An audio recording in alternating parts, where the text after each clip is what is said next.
नमस्कार दोस्तों, अगर आप अपने जीवन में कुछ नया सीखना चाहते हैं तो हमारे इस आदि सागर चैनल को जरूर सब्सक्राइब करें। जय माता दी दोस्तों हरतालिका तीज के व्रत में क्या क्या खाना चाहिए और सरगी कैसे लेनी चाहिए और व्रत का पालन कैसे करना चाहिए और एक महिला को अपनी सास को थाली कैसे देनी चाहिए, उसमें क्या क्या सामग्रियां शास्त्रों के अनुसार रखनी चाहिए और जिनकी सासू मां नहीं है उनको क्या करना चाहिए और हरतालिका तीज के दिन क्या खाने से एक महिला को सौभाग्य की प्राप्ति होती है और किन महिलाओं को हरतालिका तीज का व्रत नहीं रखना चाहिए वरना एक महिला का पति हो जाता है, बर्बाद कंगाल और उसके जीवन में आ जाती है परेशानियां, दिक्कतें, दुविधाएं। जो भी महिला हरतालिका तीज के दिन बस कर लेगी, ये छोटा सा काम उसको मिल जाएगा। साक्षात देवों के देव महादेव और माता पार्वती जी का आशीर्वाद और वरदान।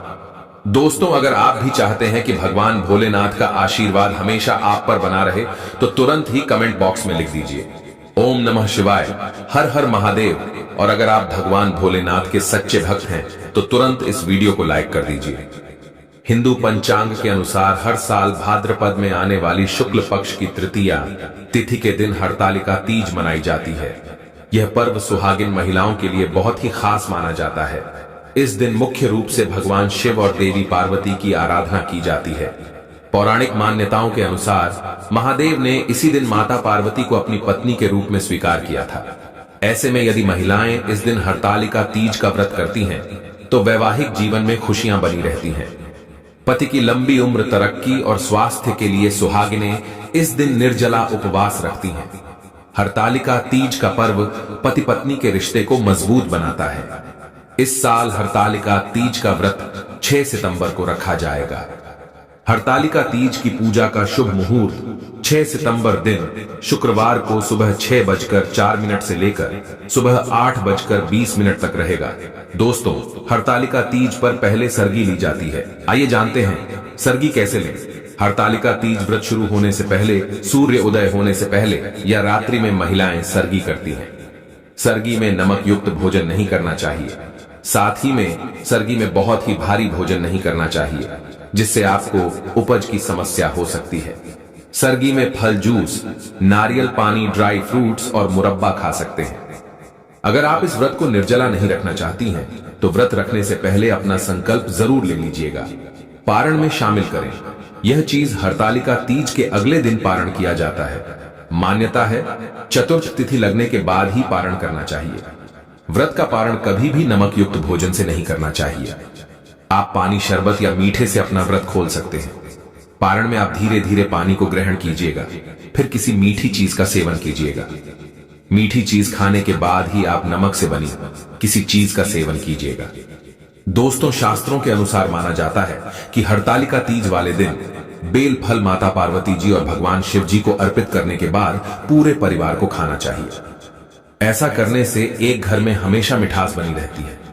एक घर पर सदैव भगवान भोलेनाथ, माता पार्वती जी की कृपा बनी रहती है। एक घर में कभी भी धन की कमी नहीं होती है। एक घर में धन आने के रास्ते खुल जाते हैं। ऐसे घर की बरकत होती है, उन्नति होती है।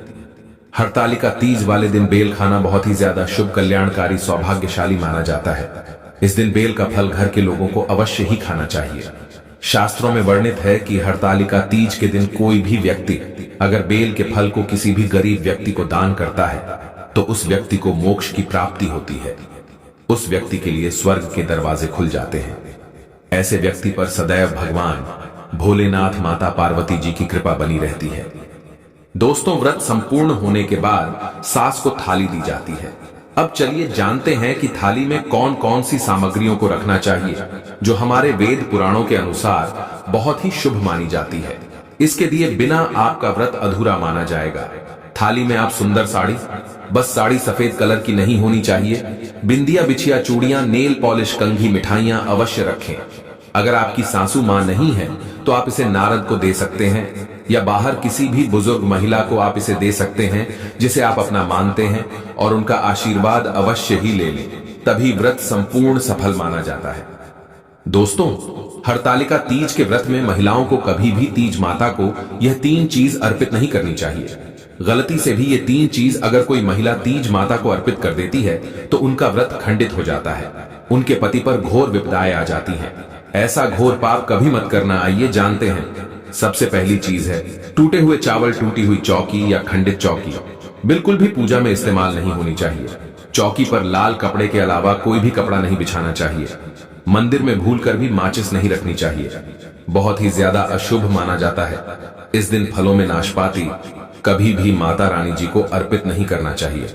हरतालिका तीज वाले दिन किसी भी महिला को ना तो सफेद कपड़ा पहनना चाहिए, ना सफेद कपड़ा दान करना चाहिए। इसे हमारे हिंदू धर्म में बहुत ही अशुभ बताया गया है। हरतालिका तीज वाले दिन हरे, पीले, लाल रंग के कपड़े पहनना बहुत ही ज्यादा शुभ बताया गया है। दोस्तों, हरतालिका तीज वाले दिन माता रानी जी को श्रृंगार अर्पित किया जाता है। श्रृंगार हमेशा नया होना चाहिए। टूटा हुआ श्रृंगार कभी भी अर्पित नहीं करना चाहिए।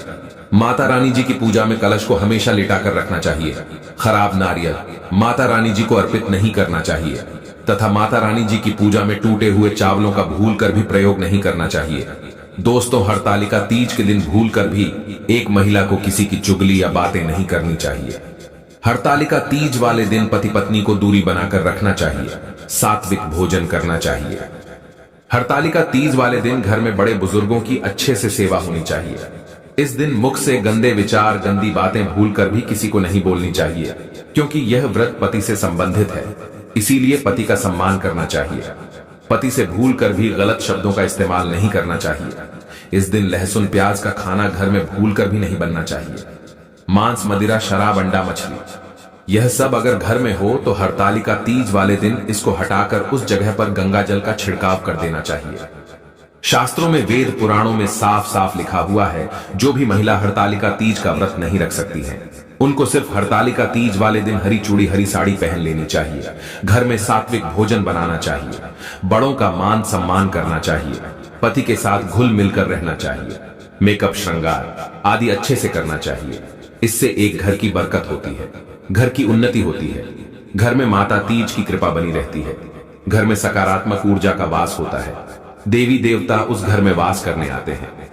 मासिक धर्म में हरतालिका तीज का व्रत एक महिला को जरूर रखना चाहिए, लेकिन देवी देवताओं को स्पर्श नहीं करना चाहिए।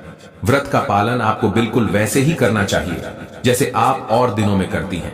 इससे आपको उतने ही फल की प्राप्ति होगी जितने आप हकदार हैं। दोस्तों, हरतालिका तीज के दिन शाम के वक्त 3 चीज भूलकर भी किसी को नहीं देनी चाहिए, वरना उस घर पर बहुत सारी परेशानियां आ जाती हैं। घर में नकारात्मक ऊर्जा का वास हो जाता है। घर की बरकत, उन्नति पूरी तरह से रुक जाती है। उस घर में कभी भी देवी देवता वास करने नहीं आते हैं।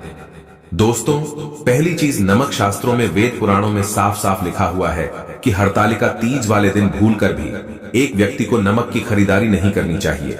और हरतालिका तीज वाले दिन शाम के वक्त नमक का दान तो भूलकर भी नहीं करना चाहिए, वरना घर में कभी भी धन की बरकत नहीं होती है। दूसरी चीज है तेल। शाम ढलते ही हरतालिका तीज वाले दिन घर का तेल किसी भी व्यक्ति को नहीं देना चाहिए, न किसी भी व्यक्ति से तेल उधार लेना चाहिए। तीसरी चीज है दूध। हरतालिका तीज वाले दिन शाम होने के बाद किसी को भी न दूध देना चाहिए, न किसी से भी दूध लेना चाहिए।